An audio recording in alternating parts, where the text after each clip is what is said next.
America ఉద్యోగాలంటే భారత యువతకు ముందుగా గుర్తొచ్చేది H1B వీసా. కానీ ఈ వీసాపై ఇప్పుడు అమెరికాలోనే కాదు ప్రపంచవ్యాప్తంగా కూడా వ్యతిరేకత అనేది పెరుగుతూ ఉంది. అసలు ఈ H1B వీసా అంటే ఏమిటి, ఎందుకు ఇప్పుడు ఇది వివాదంగా మారింది అనేది ఇప్పుడు మనం క్లుప్తంగా తెలుసుకుందాం.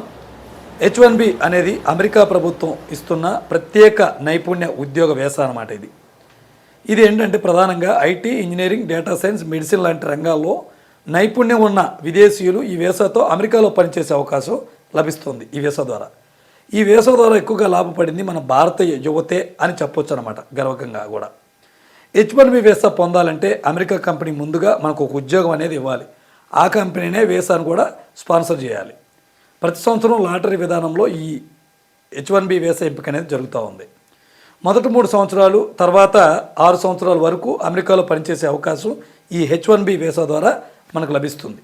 అయితే ఈ వీసాపై వ్యతిరేకత ఎందుకు పెరుగుతుంది ఇప్పుడు అనేది చూస్తే మొత్తం 4 కారణాలు ఉన్నాయి. మొదటి కారణంగా స్థానికులకు ఉద్యోగాలు పోతున్నాయనే భయం అక్కడ పట్టుకుంది.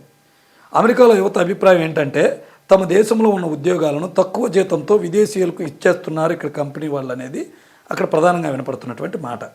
ఇక రెండో కారణం ఏంటంటే జీతాల సమస్య అన్నమాట. కొన్ని కంపెనీలు అమెరికన్ ఉద్యోగులకి ఇవ్వాల్సిన జీతాన్ని H1B ఉద్యోగులకు తక్కువగా ఇస్తున్నాయన్న ఆరోపణలు అక్కడ ఉన్నాయి. అంటే వీళ్ళకి $100 ఉంటే వాళ్ళకి $80కే ఉద్యోగ జీతాలు ఇచ్చేస్తున్నారు. దీంతో మొత్తం జీతాల వ్యవస్థ తింటుందన్న విమర్శలు ఇక్కడ ప్రధానంగా వినిపిస్తున్నాయి. ఇక మూడో కారణం ఏంటంటే వీసా దుర్వినియోగం. ఫేక్ అనుభవ సర్టిఫికేట్లు, ఉద్యోగం లేకుండా బెంచ్ మీద ఉంచడం, అలాగే నిబంధనల ఉల్లంఘనలో H1B వీసాపై చెడు ముద్ర అనేది ప్రధానంగా ఇక్కడ వినపడుతూ ఉంది. ఇక నాలుగో కారణం రాజకీయాలు. ఇక్కడ అన్ని చోట్ల ఉండేది, అన్ని దేశాల్లో ఉండేది. America first, jobs for locals అనేది అక్కడ నినాదం. ఈ నినాదంతోనే ఎన్నికల సమయంలో H1B వీసా రాజకీయ అంశంగా మారింది కూడా. కేవలం అమెరికాలోనే కాదు, కెనడా, యూరోప్ లాంటి దేశాలు కూడా విదేశీ వర్కర్లపై నియంత్రణలు అనేవి పెడుతున్నారు. అందులో అమెరికానే ముందుందన్నమాట. అయితే మరోవైపు టెక్నాలజీ అభివృద్ధికి, స్టార్టప్లు ఎదుగుదలకు H1B వర్కర్లు అవసరమన్న వాదన కూడా ఇదే టైంలో అదే దేశాల నుంచి వినపడుతున్నాయి. ఏది యూరోప్, అమెరికా లాంటి దేశాల నుంచి కూడా. అందుకే ఈ వీసాను పూర్తిగా రద్దు చేయడం అనేది చాలా కష్టం ఆ దేశాలకే. కానీ నిబంధనలు మాత్రం రోజు రోజుకి కఠినం చేయడం అనేది ఈజీ. సో మొత్తానికి H1B వీసా అవకాశం మరియు ఒక వివాదం అన్నమాట, రెండింటికి మధ్యలో ఉంది.